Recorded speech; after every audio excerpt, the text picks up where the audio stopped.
Welcome everyone. Welcome back to the reading of the Ramayana. And today is the final episode.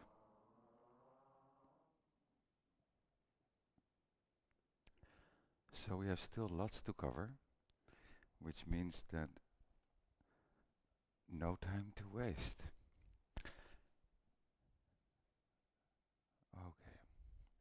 So last time we have already heard that the fight between Rama and Ravana and their forces took place, and it ended last time with the defeat and the death of Ravana.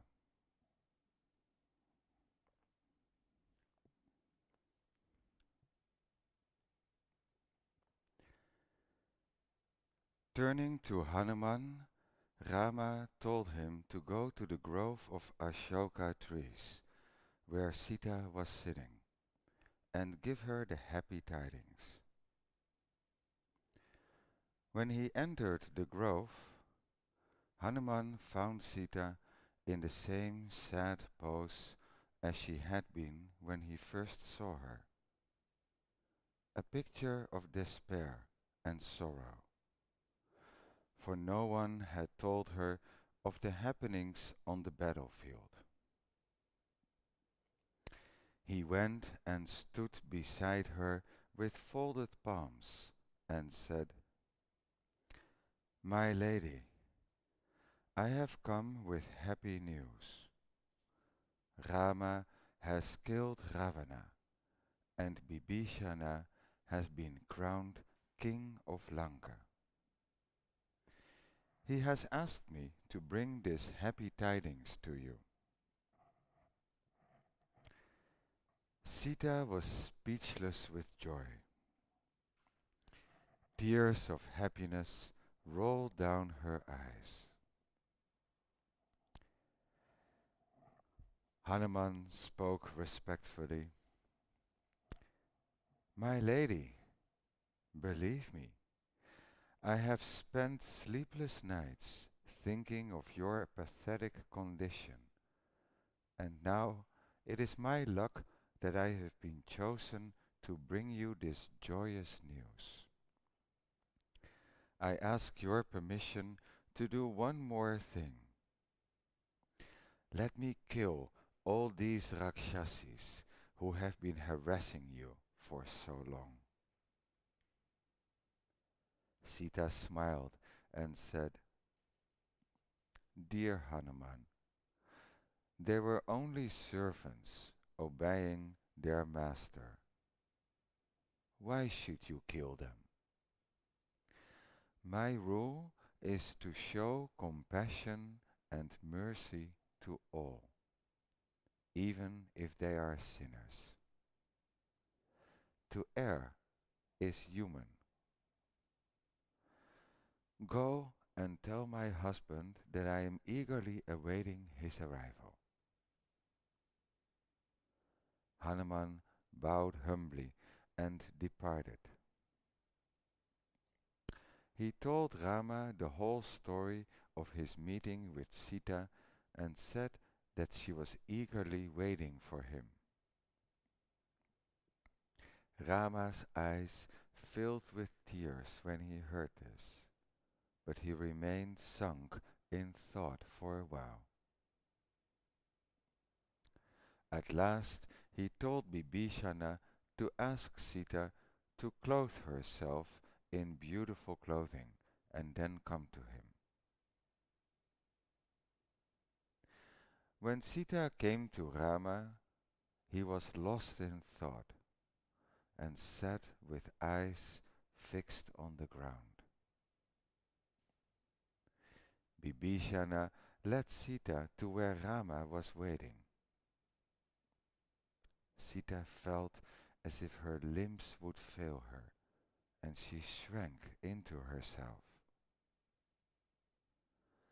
Covering her face with her upper cloth, She came near Rama and whispered shyly, "My lord."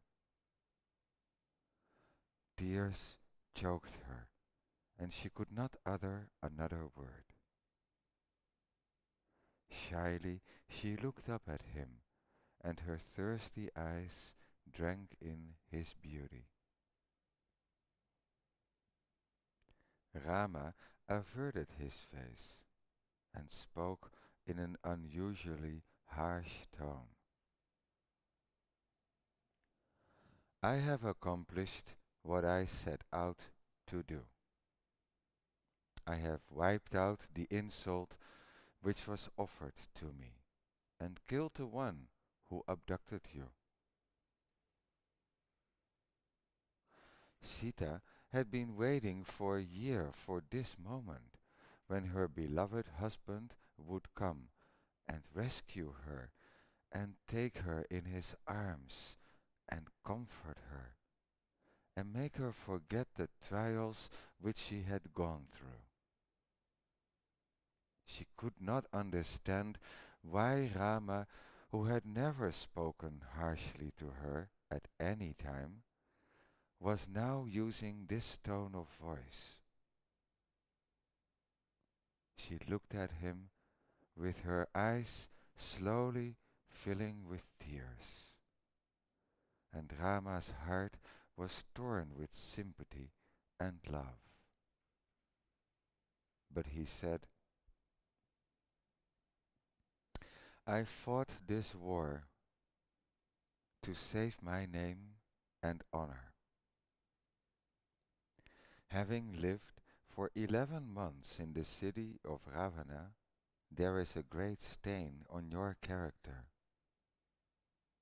That wretch has feasted his eyes on you and carried you in his arms. I cannot take you back. You are now free to go where you wish. I can no longer bear to look at you.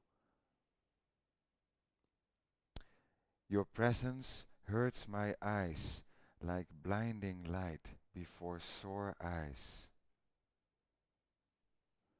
Now that I have rescued you, I owe you nothing more." Having lived for 11 months in the house of a notorious womanizer like Ravana, do you expect me to believe that he could refrain from ravishing you? You, who are so lovely and alluring? Hearing these cruel words coming from the mouth of her husband, from whom she had heard nothing but love, Sita swayed. Tears streamed from her eyes, and she looked like a wilting flower.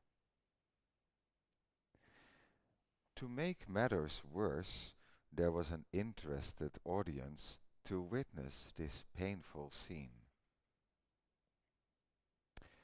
She had thought her heart had broken when she had been abducted by Ravana, but now she realized that it was nothing compared to this ordeal.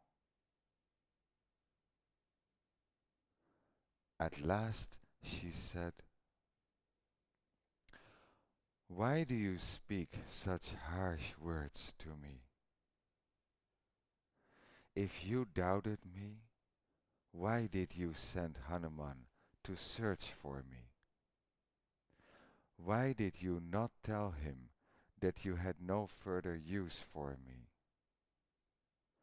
Why did you take the trouble of crossing the sea and fighting and killing Ravana?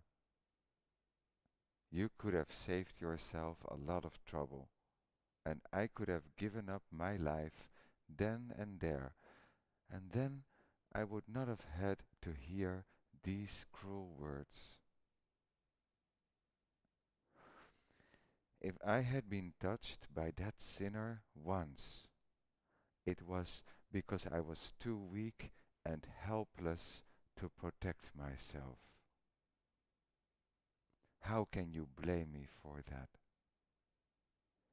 Even after living with me for so many years, it looks as if you have never been able to understand me. My thoughts and love have never strayed from you, even for a moment. Does my love mean nothing to you?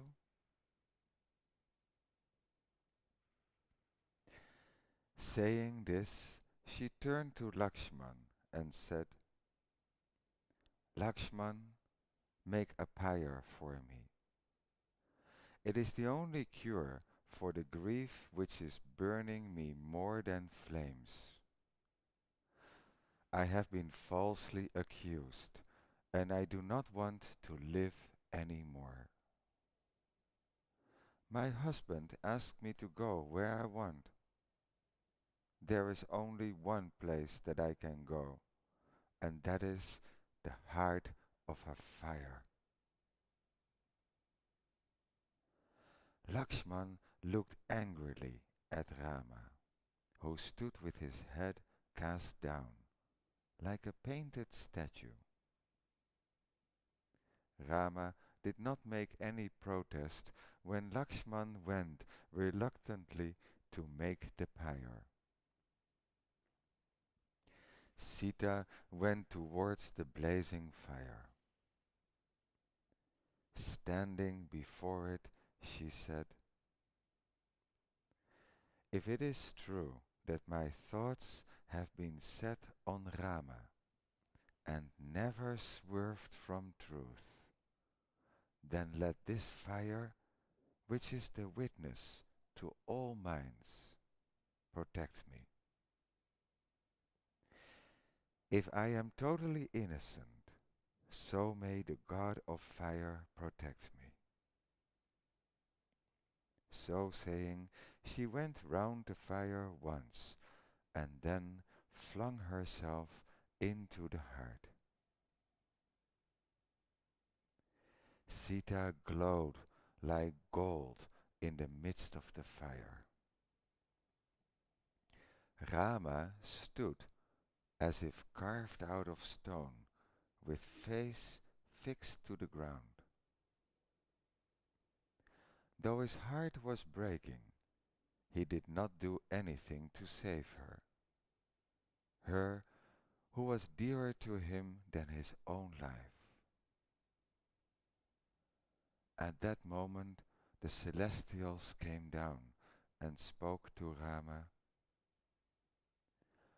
Don't you know that you are Narayana and Sita is Lakshmi, your eternal consort?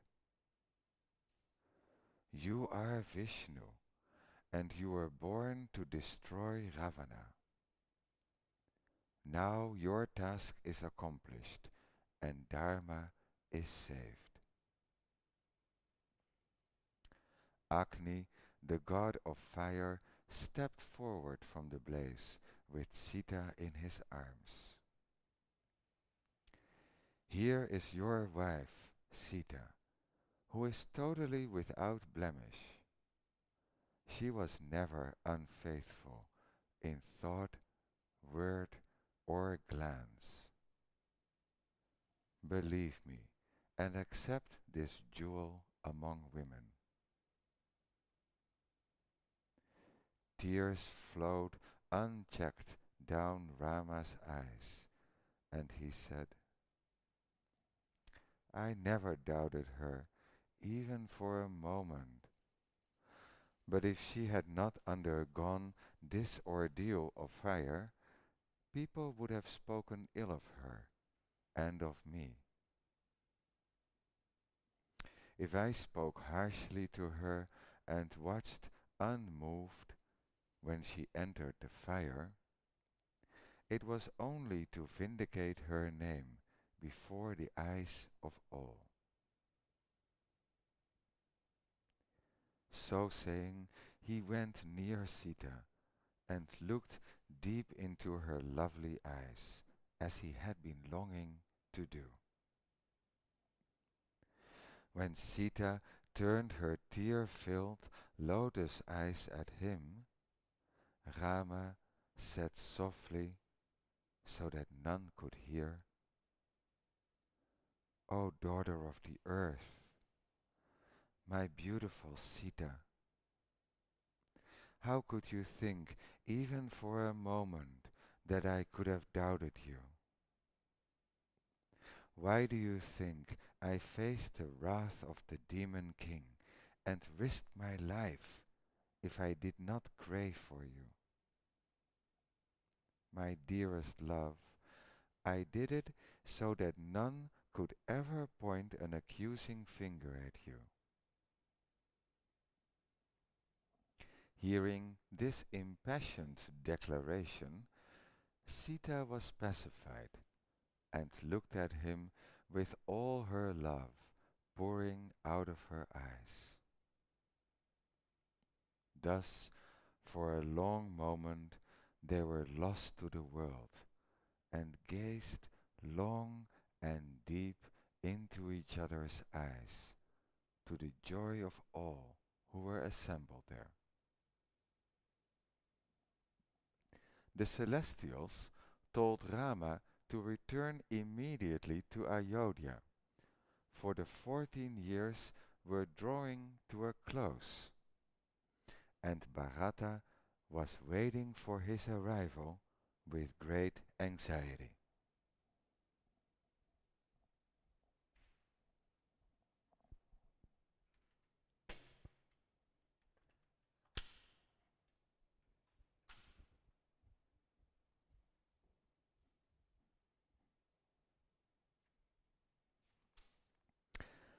The next morning, Bibhishana came to Rama and said, "My lord, I will help you to reach Ayodhya in a single day. My brother Ravana had an aerial vehicle called Pushpaka. It was his prized possession. You can return to Ayodhya in this vehicle." Rama was touched by his devotion and said, "Bibhishana, please bring the Pushpaka immediately, so that we can leave at once." The fantastic, flower-bedecked chariot, drawn by swans, was brought, in readiness for their departure, and Rama, Sita, and Lakshman got into it. Even though the Pushpaka was as big as a palace, Rama sat with Sita on his lap, much to her delight, with Lakshman beside him. Sugriva said, "Lord, please give us leave to come with you to Ayodhya. We promise not to indulge in any act of destruction, as we monkeys are wont to do. After witnessing your coronation, we promise to return." All the others expressed the same desire. Rama smiled at their eagerness to accompany him and their promise to behave themselves, and said, "I am delighted at the thought that I will enter my city accompanied by those who have helped me most. Sugriva, ask your people to get in." Now Bibhishana also requested that he and his friends be allowed to accompany him. Rama gladly gave his consent, and the whole party got into the Pushpaka, and still there was enough place in it for another army. One of the most endearing things about Rama is his great love for all animals and birds. Monkeys, bears and birds wander in and out of the pages of the story, as if it was the most natural thing in the world. The divine chariot could hold all of them, and it rose into the air, effortlessly. Flowers rained from the sky as it rose up. The monkeys shouted and whooped with joy, peering over the edge at the ground below. Sita's face glowed with happiness and beauty as Rama pointed out sites of interest to her, through which they had wandered during their long and painful search. Look, there is the spot where the bridge was constructed. Now we come to Kishkinda. Later he pointed out Rishyamukha, the place where he had met Hanuman for the first time. Oh, look, Sita, he said, there is our ashram at Panchavati, where you were so cruelly captured. We abandoned it soon after, for I could not bear to stay there without you. He remained silent for a few minutes, reliving the painful scenes of that time, and Sita buried her face on his shoulder and wept. Later they passed Chitrakoot, where they had spent so many happy days together, and at last came to Bharadwaj ashram, where the Pushpaka landed. The sage Bharadwaj requested Rama to stay for the day and go the next morning. So Rama told her, please proceed to Nandigram and give Bharata all the news. If his face shows his disappointment at my return and his desire to keep the kingdom, please return and tell me. I will not stand in his way. Even the best of men may be tempted by riches, sometime or other.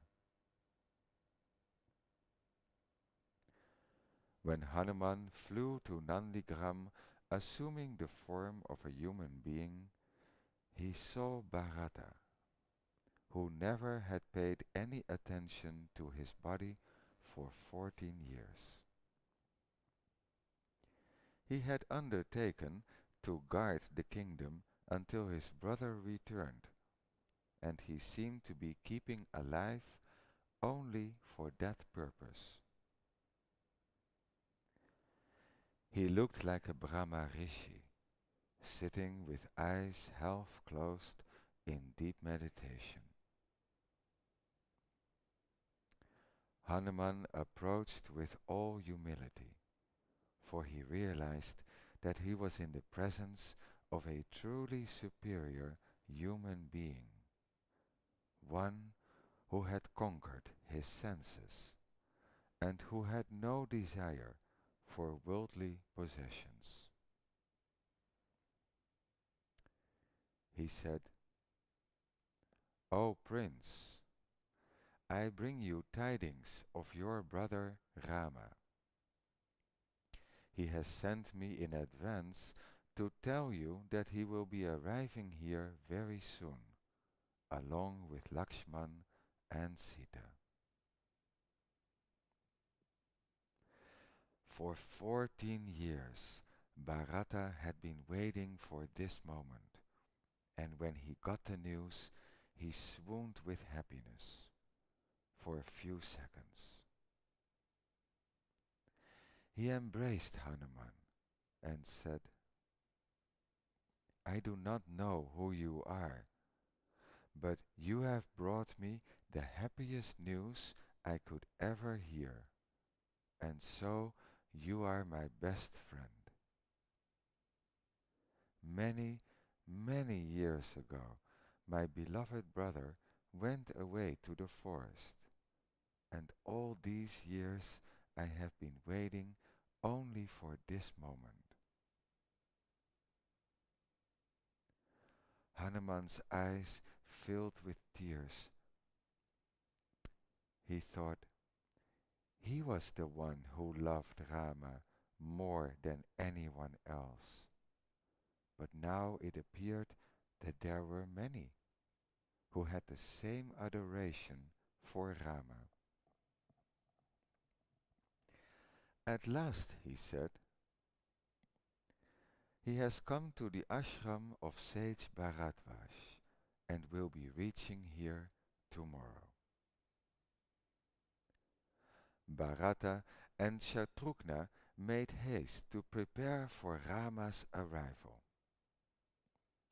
The city of Ayodhya, which had been like a dead city all these years, suddenly blossomed to life. Once more, sounds of laughter and rejoicing floated in the air.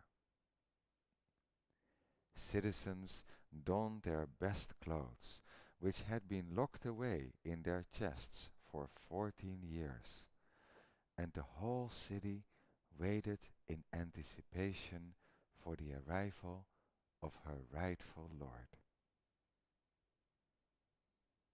The royal path leading from Nandigram to the city was decorated with colored powder and sprinkled with rose water. Just then the Pushpaka reached the sacred village of Nandigram. The vehicle landed gently, and the brothers rushed towards each other. They had been parted for 14 years, and the reunion was tender and brought tears to the eyes of the onlookers. Bharata took the sandals which were the virtual rulers of the state and placed them lovingly on his brother's holy feet and said, I give you back the kingdom which was given to me, to look after. It was a great burden on me, but I have guarded it carefully. Today my mother's name has been cleared. Please allow us to conduct the coronation which should have taken place 14 years ago. Rama agreed, and all the brothers shaved off their matted locks and had a ceremonial bath and dressed themselves in clothing befitting princes. Sita was dressed lovingly by Kausalya, Sumitra, and Kaikeyi. The citizens went mad with joy. Vashishta made Rama sit on the jeweled throne with Sita at his side. All the great sages poured their waters brought from all the sacred rivers and seas in golden pots over Rama's head, to the accompaniment of sacred Vedic chants. Shatrughna held a beautiful white umbrella over his head, while Sugriva and Bibhishana stood on either side and waved the royal fans. There was joy and beauty everywhere. Rama gave Sita a precious pearl necklace. Sita took the precious necklace of pearls and, without a moment's hesitation, she gave it to Hanuman.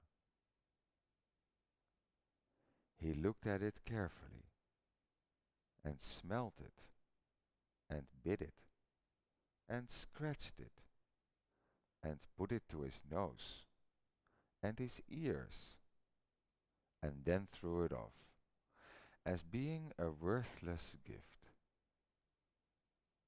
Sita was amazed at this monkey-like behavior.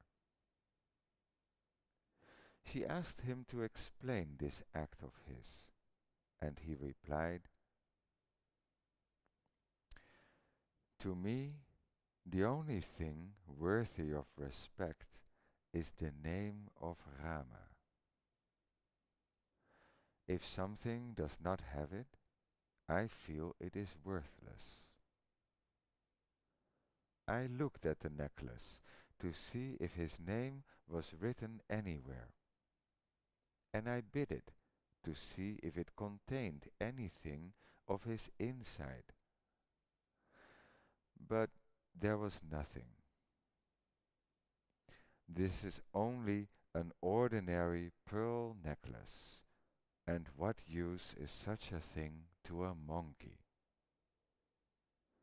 My lady, please forgive me for not wearing it.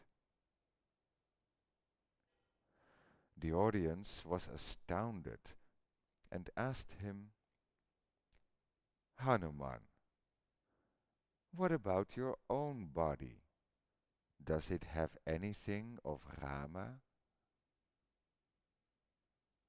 So Hanuman asked Sugriva to keep his ears to his chest, and to his wonder, Sugriva heard the continuous chanting of Rama, Rama in his heart. As if to stop an end to all dispute, it is said that this great devotee of Rama split his chest open, and to the astonishment of all, there was Rama enshrined within. Rama embraced him warmly and placed his hands on the wound, which healed miraculously at his touch. The coronation was the glorious finale of the saga of Rama and Sita. There was no one in the whole of Ayodhya who had not been presented with some gift. Even the hunchback Mantara got a present. After a stay of a month, Sugriva and the others returned to Kishkinda and Bibhishana to Lanka. Hanuman, however, opted to stay on with Rama, for he could not bear to be parted from him. Rama Raj, or the rule of Rama, is famed over the whole world as being a glorious one. There was no disease or unhappiness, and no one died an untimely death. Wild animals did not trouble the people, and there was plenty for all. The land flourished, and the people were happy. There was no greed, for everyone had all that they could wish for.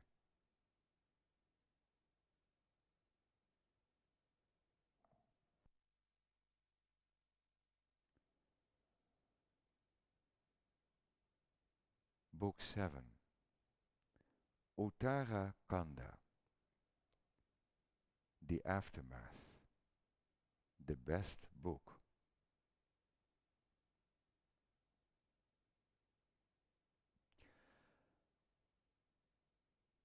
For some, the story of Rama ends with his reunion with Sita and his coronation as king of Ayodhya.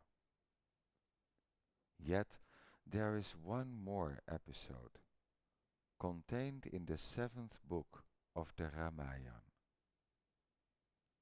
It doesn't make easy telling, but without it, the story is incomplete.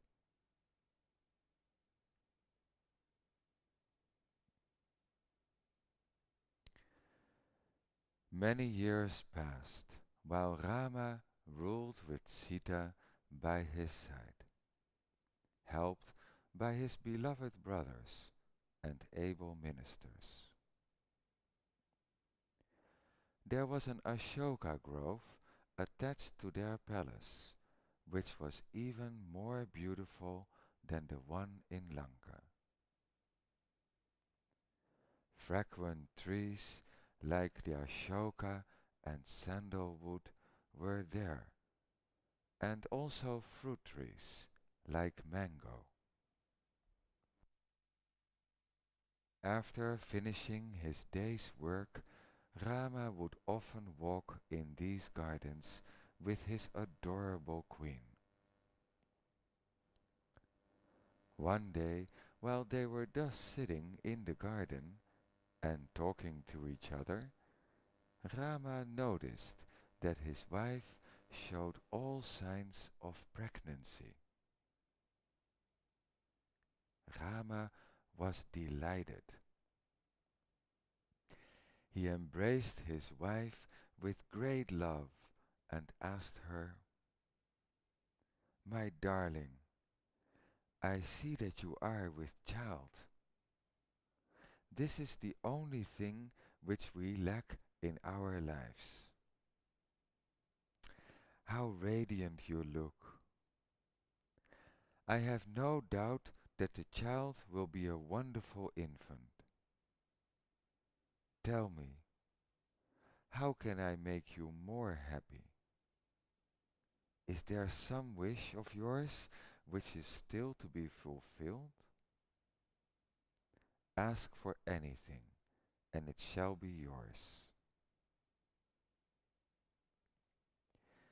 Sita raised her lotus face to his and whispered, "I consider myself to be the luckiest woman alive. What further wish can your wife have than to be beside you all the time?"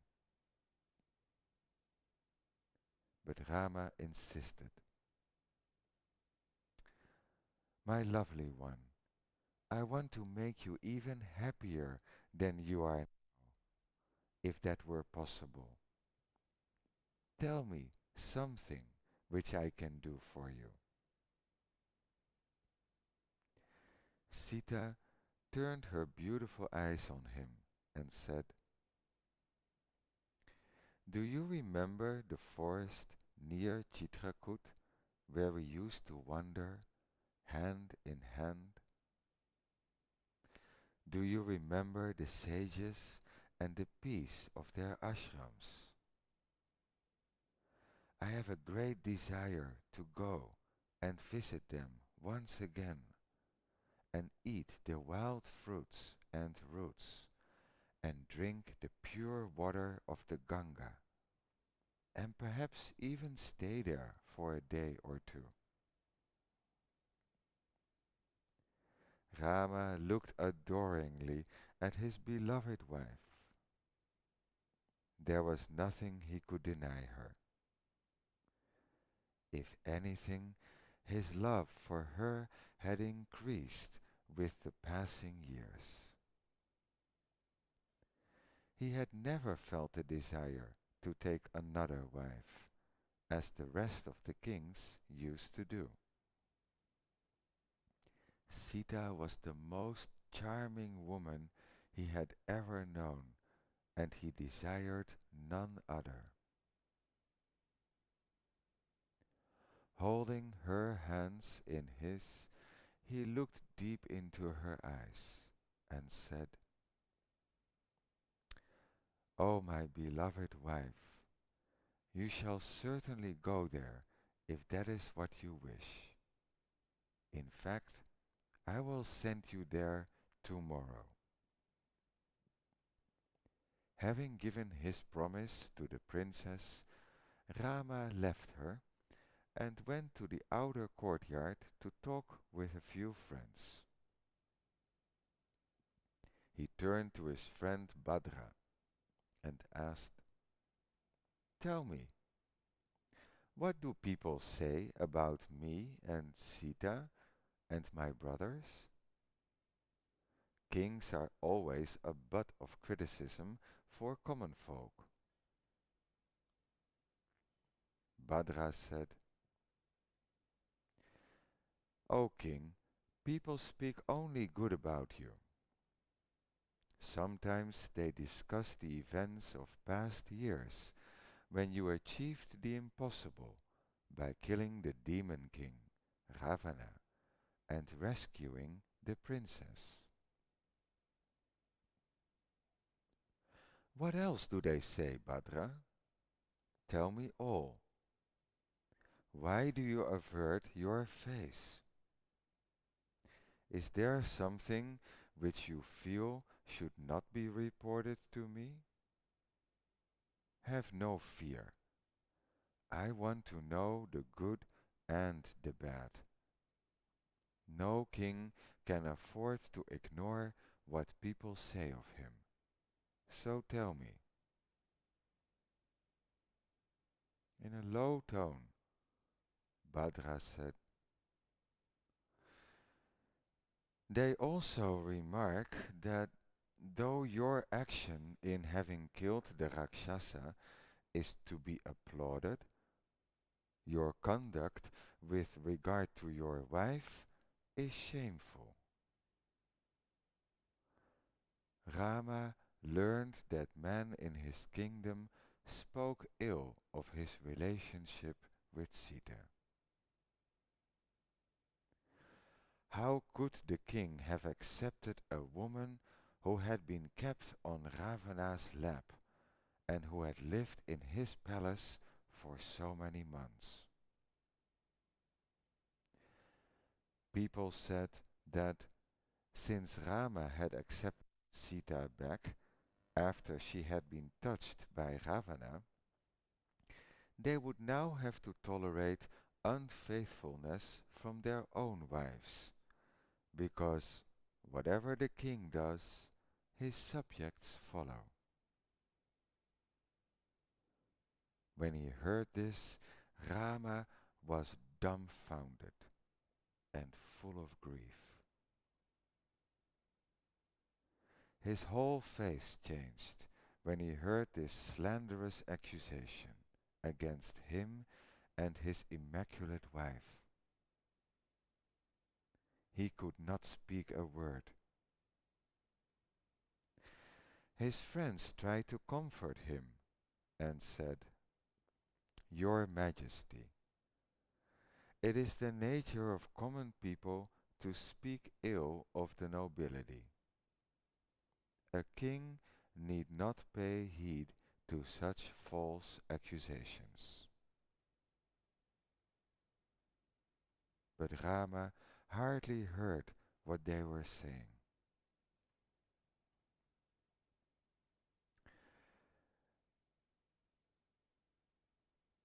He felt like a tree which had been struck by lightning.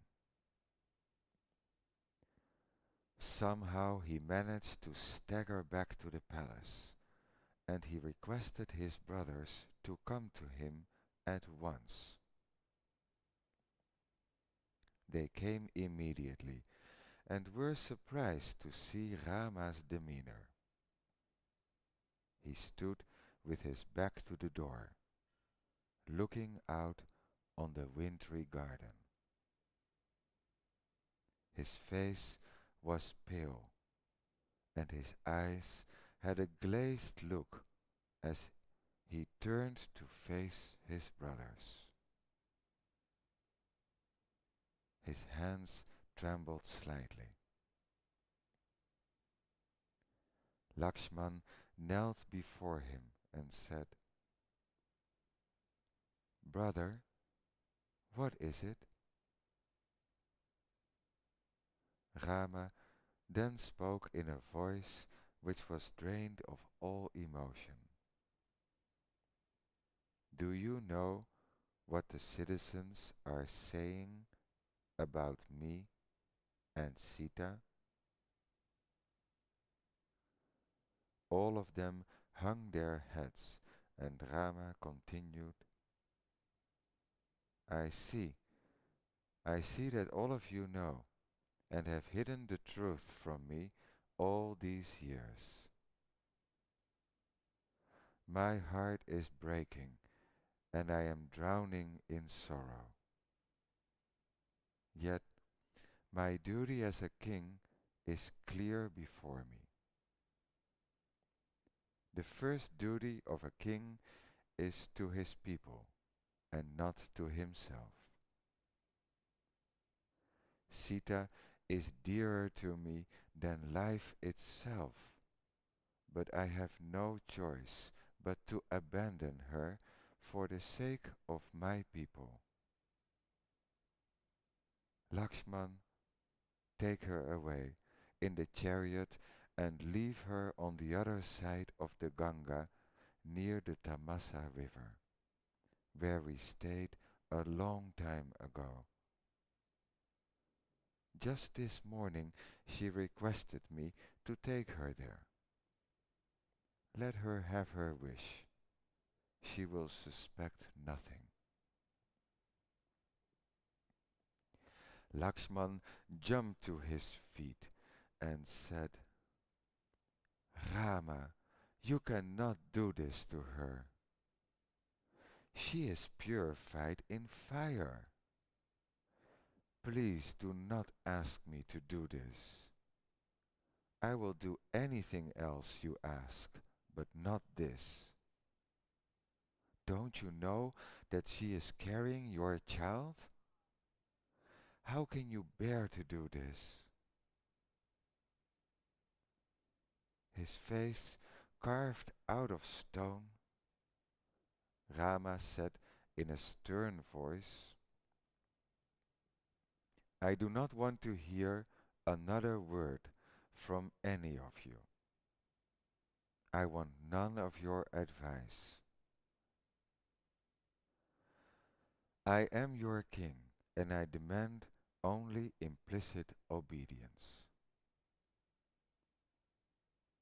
For a few stunned moments there was absolute silence, except for Rama's heavy breathing, due to his effort to suppress an emotion which threatened to overpower him.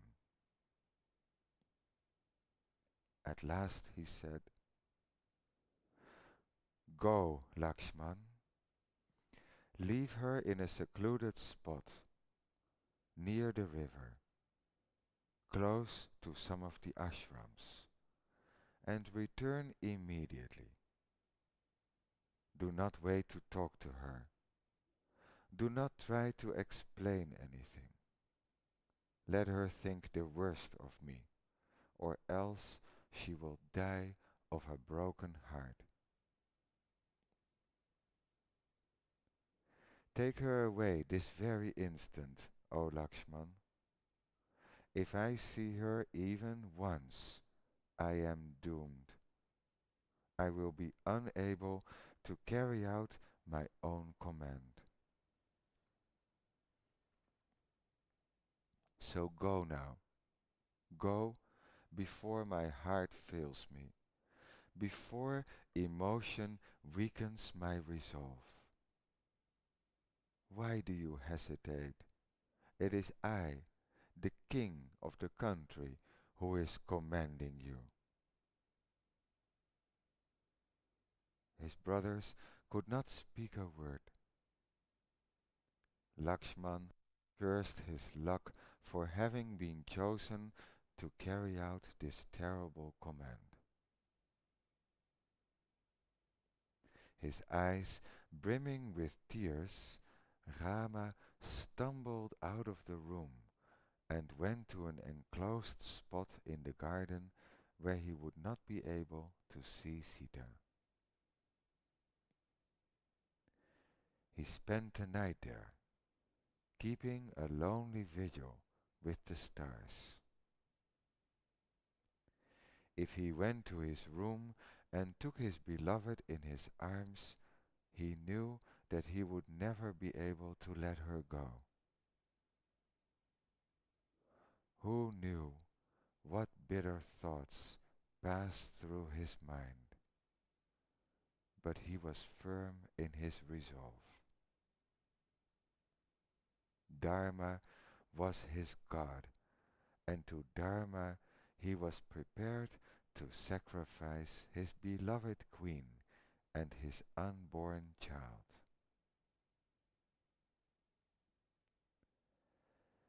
Sita slept alone that night. She wondered at her lord's absence, but then she thought it must be because he was held up with some official matters. Like a child, she was excited at the thought of the treat in store for her on the morrow. Some of the happiest moments of her life had been spent in the forest with her loving husband. She was ready to go when Lakshman arrived.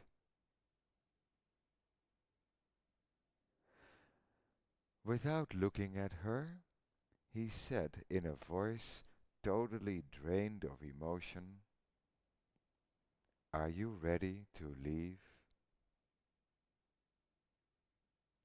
Sita was delighted and happily accompanied him to the waiting chariot. They set out in the pearly mist of the morning. Lakshman could not speak a word or even look at her.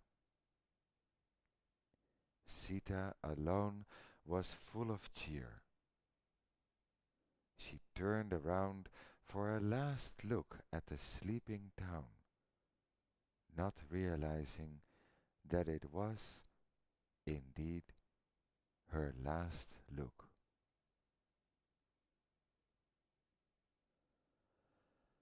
By afternoon, they reached the banks of the river. Here, Lakshman could contain himself no longer and broke down and wept like a child. "Why are you crying, Lakshman?" asked Sita. "You are making me depressed. I have been longing to come here, and now that you have brought me here, you make me sad by your weeping. Tell me, Lakshman, what is the matter? Has something happened to my dear husband? Why didn't he come? I was hoping he would come with me." Eyes full of tears, Lakshman looked pleadingly at her. "My noble queen, forgive me for what I have to do. Rama has entrusted me with the task of abandoning you here. Better for me to have died rather than carry out this command of his."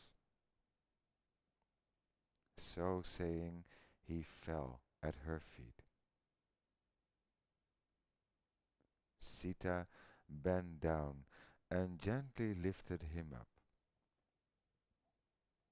"What is it, Lakshman? What is the reason for my husband's sudden decision?" She could not believe that she was hearing rightly. "Rumors are afloat everywhere, my lady, about you and about him. I cannot tell you all. All I can say is that Rama's heart broke when he heard the accusations against you. But he is the king. The king's duty is always to safeguard the interests of his subjects. Forgive him, and forgive me also, O gracious queen. I can say no more.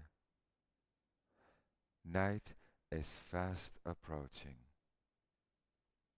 How can I bear to leave you here, all alone, with none to protect you? May your mother, the earth, give you all protection.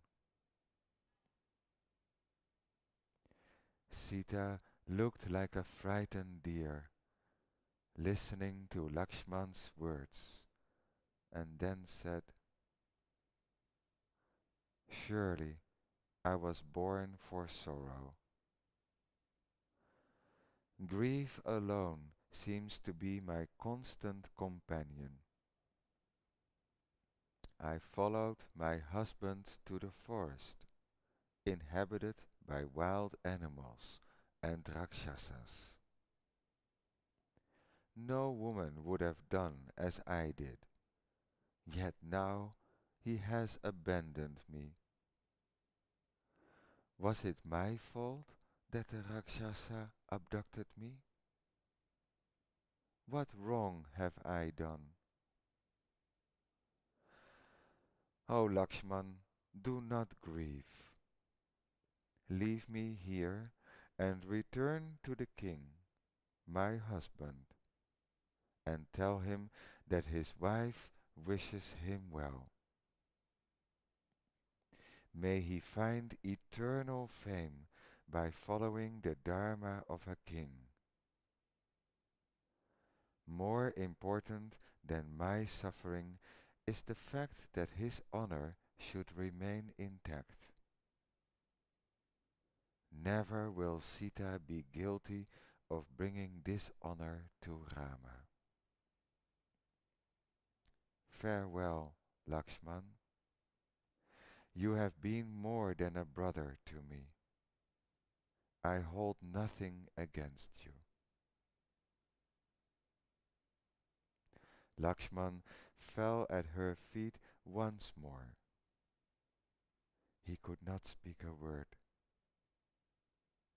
Slowly he backed his way to the boat and was ferried to the other shore. He turned back to look at her once again and saw her lying on the ground, weeping as if her heart would break.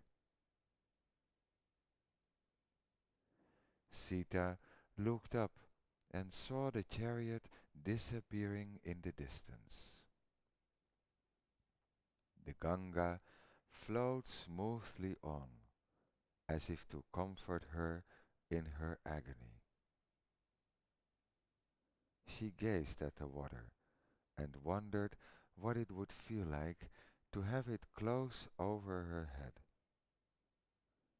But then she felt the life within her move, and she knew that she could not take the easy way out.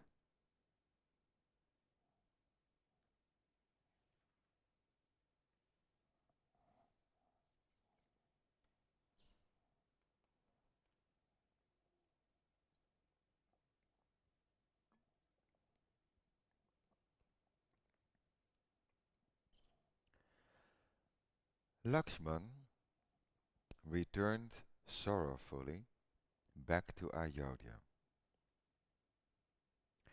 When he entered his brother's chamber, he found Rama sitting bereft, with his head in his hands. Lakshman said, "O king, I have carried out your orders and left your faultless wife on the other side of the Ganga. I hope you are satisfied. Why do you look so unhappy? Having made your decision, you should be happy that it has been successfully accomplished. You know full well that no relationship is permanent. What grows has to decay. What flowers has to fade. And what rises fall. Meeting and parting are both part of the are both part of the game of life. We are born only to die. So why grieve? Still Rama said not a word. The country rejoiced that the blot on the fair name of its ruler had been removed. But for Rama there was no joy in life any more. Both he and Sita suffered the agonizing pangs of separation to the end of their lives. But the country flourished, and the rule of Rama, Rama Raj, is remembered to this day, as in which the very laws of nature bowed to the will of this saintly man, who was prepared to sacrifice his own happiness for the sake of Dharma. So the land prospered, the rains fell on time, and the earth yielded in plenty. Rama never married again, though the pressure on him to do so was great. He led a lonely ascetic's life and never looked at another woman again.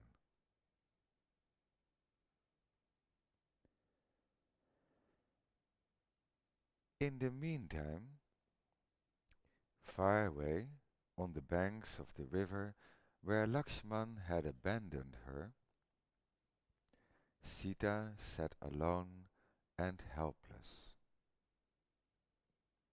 She did not know what she should do. Just then, some of the young brahmacharis from Valmiki's ashram saw her and ran to tell the sage. Valmiki immediately returned with the boys and respectfully requested Sita to accompany him to his ashram. Fear not, O noble wife of Rama. I know that you are absolutely pure. Come with me to my ashram. Sita followed him gratefully and lived a life of great austerity and tapas until the time came for the birth of her child. She gave birth to twins. When the news was brought to Valmiki, his heart filled with joy. When he saw the radiant babies, sons of Rama, he picked a handful of kusa grass. With the tips of the grass, he stroked the first child and said, "He will be known as Kusha." With the ends, he stroked the second baby and said, "He will be known as Lava." He then blessed them with all happiness and prosperity. It was at this time that he began his immortal composition, known as the Ramayana. As soon as the children could learn to talk, he started to teach them to recite the poem. By the time they were 12 years old, he had finished the poem, and they could sing it with ease.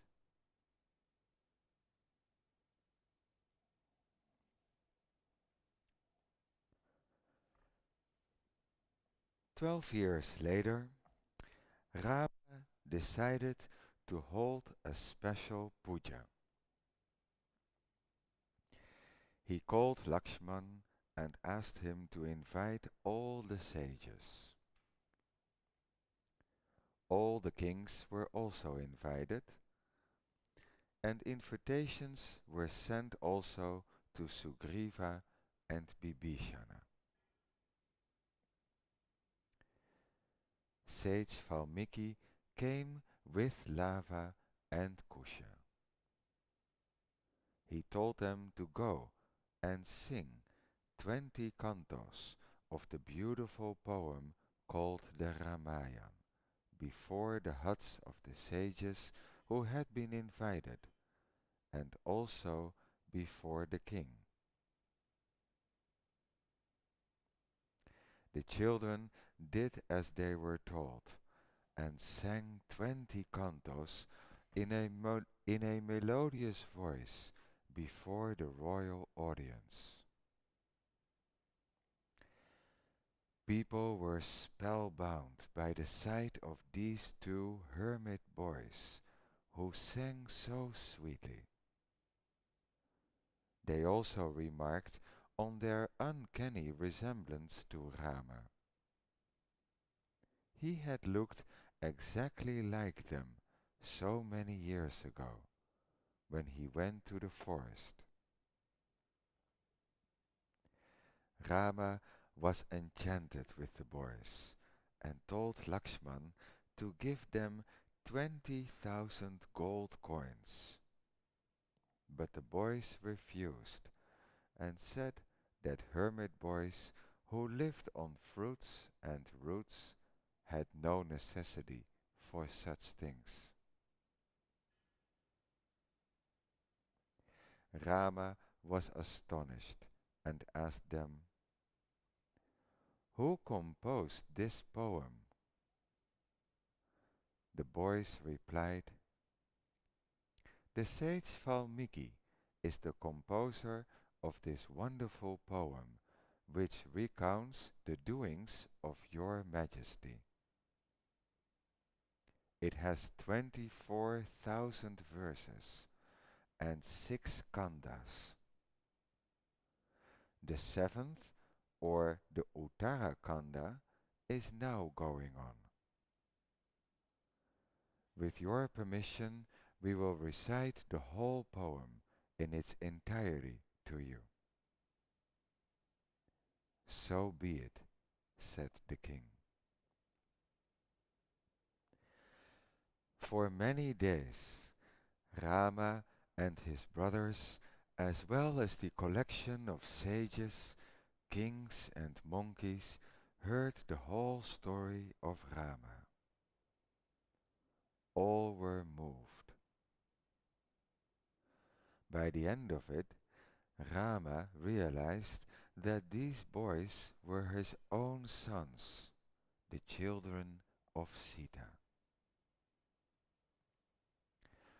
All the emotions which he had bottled up for so many years now surged forward, and his heart was choked with love for his wife, whom he had abandoned so cruelly 12 years ago.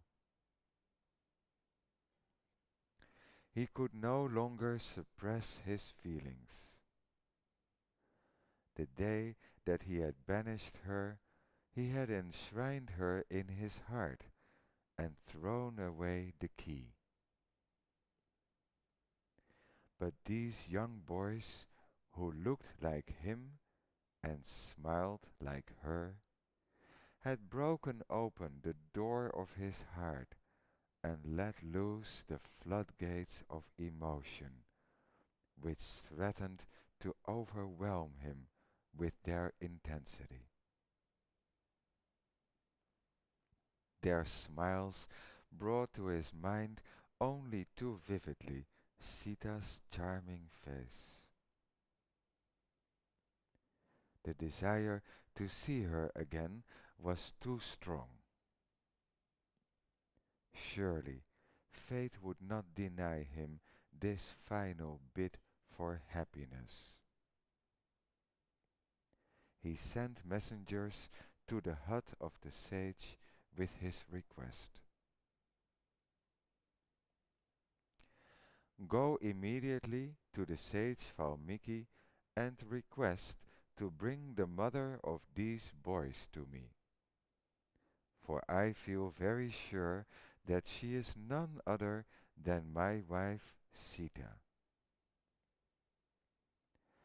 If he thinks that she is indeed blameless, ask him to let her come and prove her innocence tomorrow, before this assembly.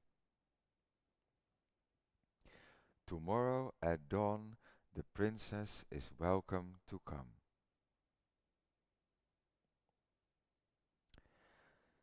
The next day everybody assembled in the Naimisha forest, watching the final scene in the drama of the lives of their king and queen. Into that motionless crowd of expectant citizens, Valmiki arrived with Sita. Her head was bent to the ground. Her palms were folded together in devotion. Her eyes were filled with tears, and her heart with Rama. At the sight of her looking so divinely beautiful, yet so sad, the fickle crowd set up a spontaneous cheer of welcome. They who had been so eager to send her away now appeared equally eager to take her back. Valmiki led her to Rama and said, "Son of Dasarath, here is your wife." Fire itself cools at her approach, for she is purer than Agni. If Sita is tainted, then let my austerities be in vain. She is here to prove her innocence for the second time. So be it, said Rama. Sita proved her innocence once before in Lanka, and I accepted her. But still the people whispered, and I was forced to send her away, to uphold my dharma as a king. I hereby acknowledge Lava and Kusha as my own sons, and will accept Sita too as my wife, if she proves her innocence once more in front of the people of Ayodhya, as she did long ago at Lanka. As he said this, Rama allowed himself the pleasure of gazing at his lovely wife once again. Dressed in bark, with matted hair tied in a knot on top of her head, stood his queen, the queen of Ayodhya and the queen of his heart. Involuntarily he stretched out his hands towards her. Without thinking, she put her delicate palms into his. She was still incredibly lovely, and he could not tear his eyes away from her. Sita gazed back at him, and as their hands and eyes locked in a mutual embrace, they felt as if they were drowning in the ocean of love which was mirrored in their eyes. They held infinity in their hands and eternity in their eyes. A ring of interested spectators had formed around them, but Sita and Rama stood alone within this circle, gazing at each other. For 12 long years they had been starved of this pleasure. Time stopped, and they beheld heaven in their eyes, and their whole life passed like a dream in front of their interlocked gaze, and still they could not bear to look away. At last Sita broke the silence and whispered, "My lord, do I have your permission to make a public avowal of my purity?" Rama nodded. Sita, the daughter of the earth, stepped into the center of the circle. She bowed before Mother Earth and said, "O goddess of the earth, beloved mother, if you know that I have never loved any man but Rama, and never thought of any man other than my husband, even for a moment, then please open your arms wide and accept your daughter. Grief alone has been my lot in life, and now I long for the comfort of your arms. O Mother, take me to your bosom, as you brought me once out of your womb to the field of my father, Janaka." Hardly had she finished speaking when the earth split open with a shudder, and out arose a beautiful flower throne on which was seated the goddess of the earth.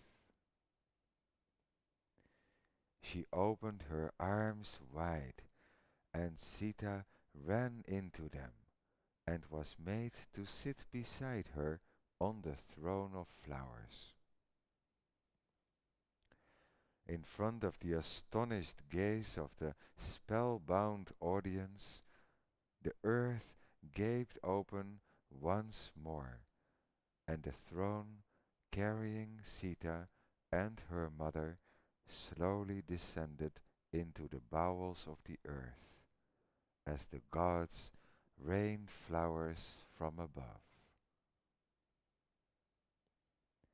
As the gap closed over their heads, the earth shuddered, and the wind moaned, and the crowd came out of their mesmerized state. As she disappeared from sight, Rama woke up from the grip of terror which was holding him, and started to weep uncontrollably. He ran to the spot where she had disappeared and called to her, he cried out loud, "O Janaki, O Sita, my beloved wife, why have you deserted me just when I thought I could have you back?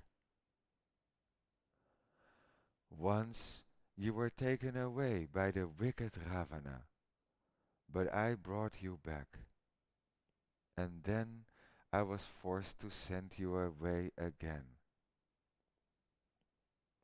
At that time I was able to bear the parting only because I knew that you were alive and being looked after somewhere. But now I cannot bear to live when I know I cannot see you any more. I fear I am being punished for my cruel act in having banished you. O goddess of the earth, return my beloved to me at once. I have suffered enough. I cannot live without her, or else open your arms once again and accept me also."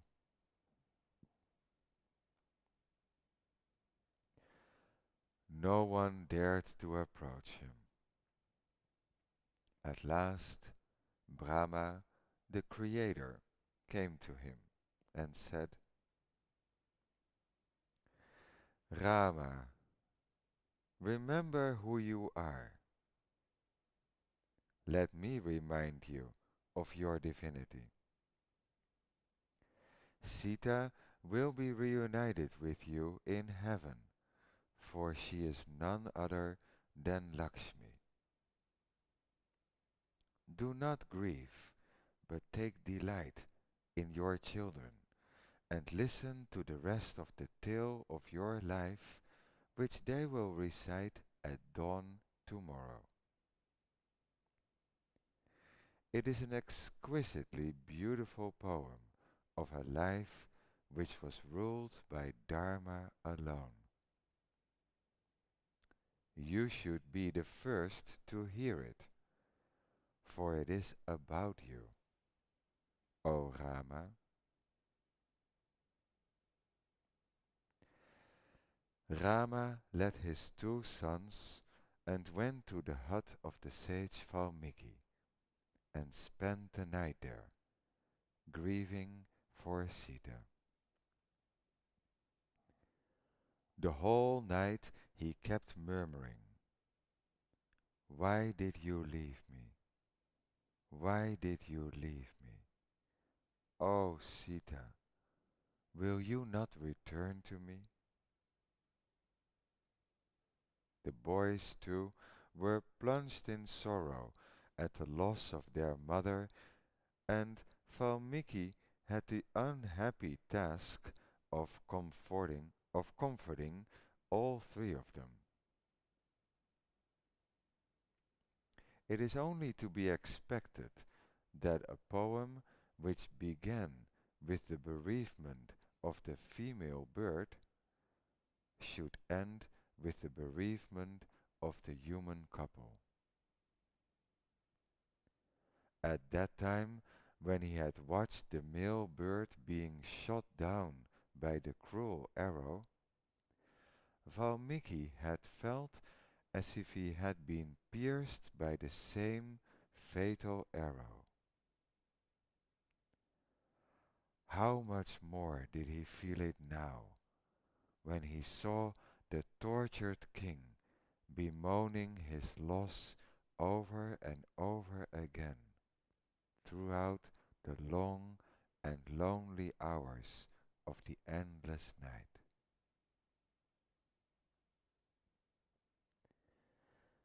The next day, in front of the assembled crowd, Rama asked the children to chant the last portion of the epic. He then returned to Ayodhya and spent the rest of his life a lonely ascetic.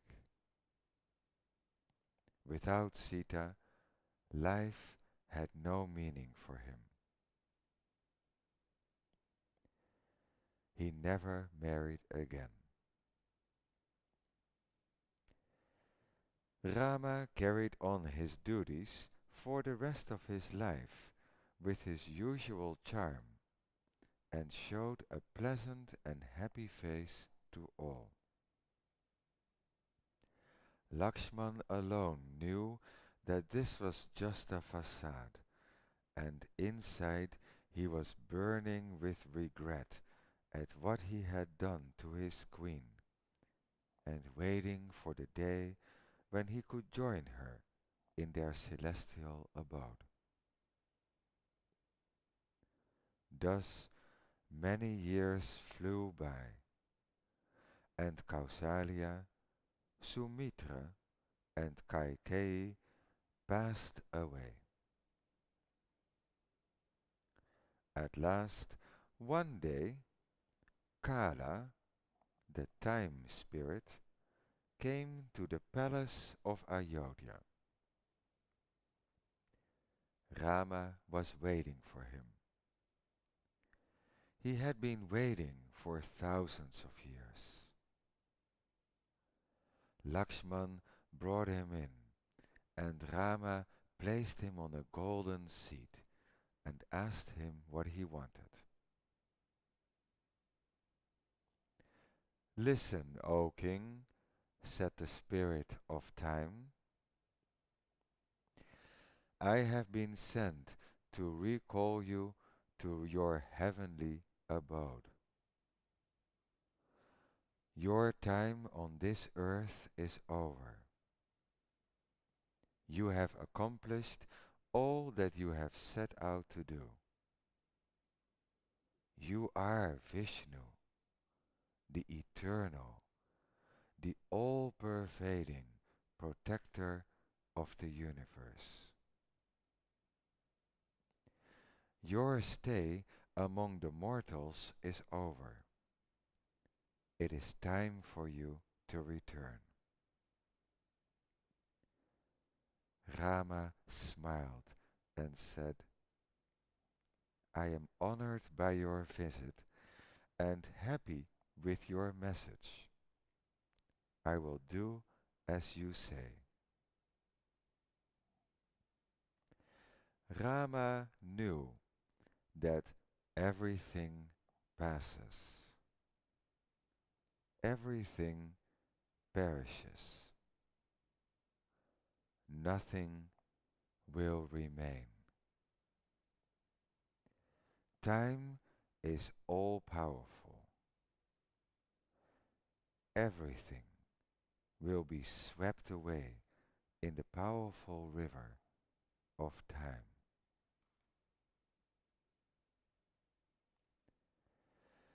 Rama had always known that life was only a dream, a drama, in which he had been called upon to play a part. He had come to the end of his lines. The curtain was going up for the final scene, and he had already been given his cue to depart. He called his priests and ministers and announced his decision to them. Turning to Hanuman, he said, "Live long, O noble Hanuman. Wherever my story is told, wherever the name of Rama is mentioned, you will be there to hear it. This story will be told as long as the sun and the moon shine, as long as people remain on this earth, and as long as you are there to hear it."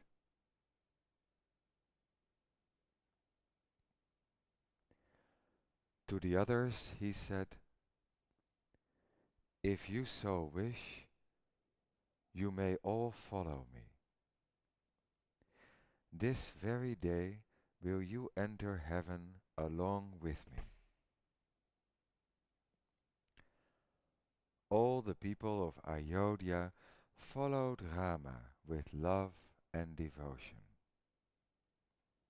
Even the animals followed him, the cows and goats and elephants, not to mention the monkeys and bears.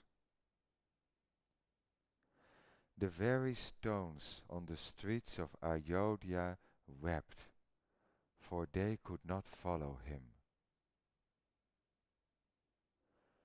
The whole party came to the water of the river Sarayu. Rama walked into the icy cold waters, accompanied by all the rest. The waters closed over their heads like a benediction. The heavens opened, and the celestials rained flowers. Brahma spoke, "O gracious Vishnu, be pleased to return to your celestial abode. Thou art the soul of all, indestructible, immutable, and eternal. Be pleased to give up this form of Maya and resume your Swarup." Out of the waters rose the incredibly beautiful form of Lord Vishnu. All the others who had decided to join him also came out of the waters, and all rose up to the heavens. With the ascension of Rama to his heavenly abode, the 24,000 verses were complete. Back in the deserted city of Ayodhya, Lava and Kusha sang the final verses of the song to an unseen audience. The song known as the Ramayana, the way of Rama, the first poem ever to be composed.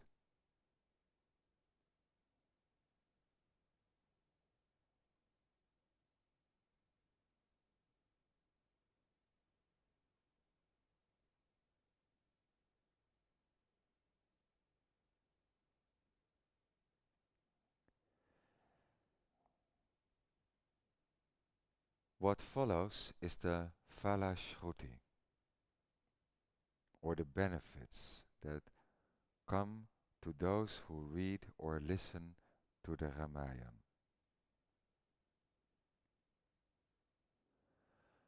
But first, let us see what we have gained from reading this. The Ramayana, as we see, starts and ends in sorrow. It is meant to portray the stark reality of life in this world, filled with meeting and parting, in which we are continuously faced with difficult situations, in which the average human being wonders how he can lift himself out. Valmiki has put Rama time and time again in such situations. He has never tried to hide the weaknesses in Rama's character. His book is meant for those spiritual warriors like Rama, who have hearts filled with love for the whole of humanity, yet who have to bravely march forward, using the surgeon's knife when necessary to root out the evil which he is confronted with, both in himself and in society. The knife is not merely used against the demon forces, but also turned against himself and ruthlessly used to dig out his own weakness. He was true to his principle of Dharma to the bitter end. He spared neither himself nor anyone else, not even those who were closest to him. He was true to all the four aspects of Dharma. These are Satya, truth, Daya, compassion, Tapas, austerity, and Tyaga, sacrifice. Valmiki's poem brings out all these aspects very beautifully.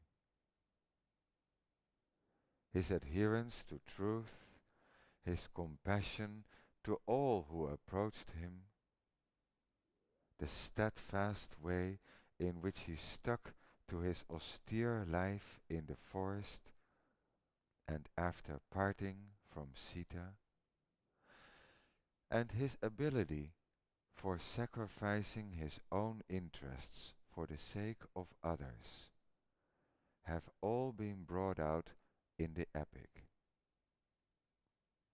Valmiki graphically portrays a mighty human being who turned himself into a god by sticking to this relentless cosmic law of Dharma.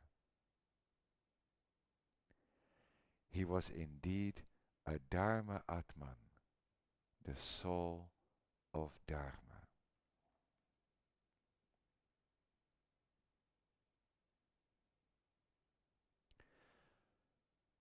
Those who hear or listen to this epic will be saved from all misfortune. It grants longevity, victory, and power. Those without children will get children, and those who want fame will get fame. Those who read it with faith will get Dharma, Artha, Kama, and Moksha. The blessings of the Lord Vishnu will always be upon them, for Rama is that Narayana, the all-pervading being, without beginning and without end. Sita is his eternal consort, Mahalakshmi, mother of the universe, grantor of all auspiciousness and prosperity.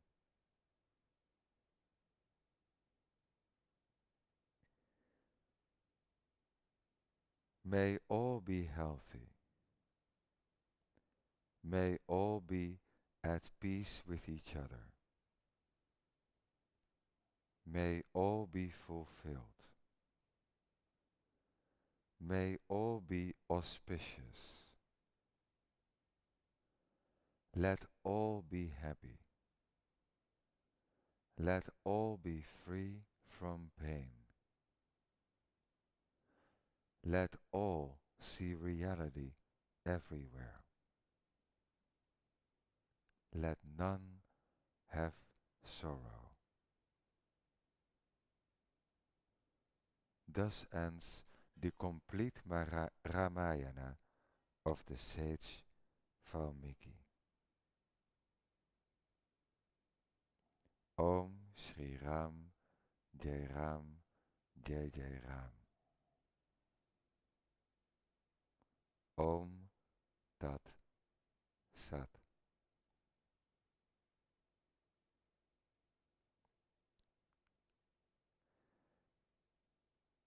Thank you for listening. Ram Ram.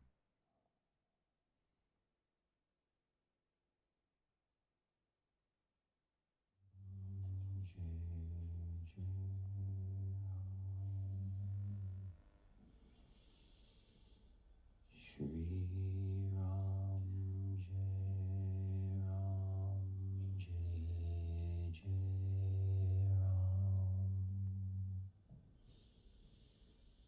Shri Ram Jai Ram Jai Jai Ram.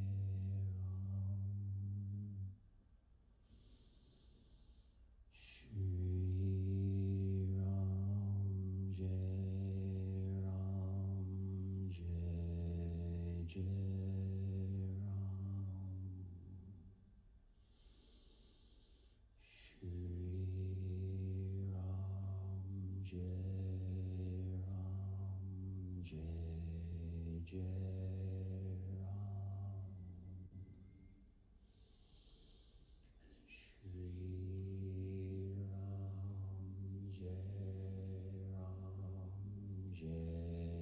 Jai Ram. Shri Ram Jai Ram Jai Jai Ram. Shri Ram Jai Ram Jai Jai Ram. Shri Ram Jai Ram Jai Jai Ram. Shri Ram Jai Ram Jai Jai Ram.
Jai Jai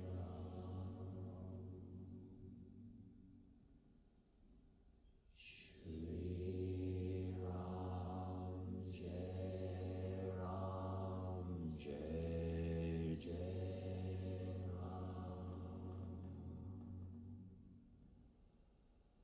Shri Ram Jai Ram Jai Jai Ram Shri Ram Jai Ram Jai Jai Ram Shri Ram Jai Ram Jai Jai Ram Shri Ram Jai Ram Jai Jai Ram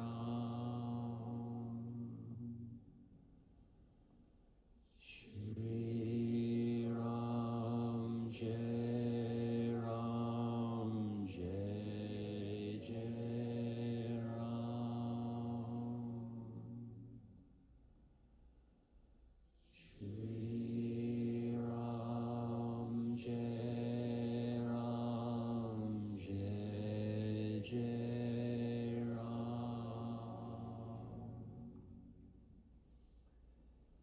Shri Ram Jai Ram Jai Jai Ram Shri Ram Jai Ram Jai Jai Ram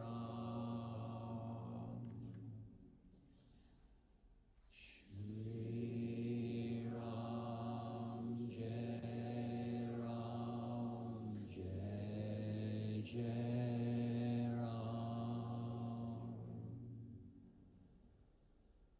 Shri Ram Jai Ram Jai Jai Ram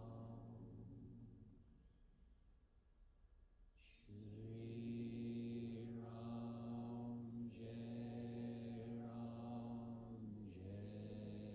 Jai Ram Shri Ram Jai Ram Jai Jai Ram Shri Ram Jai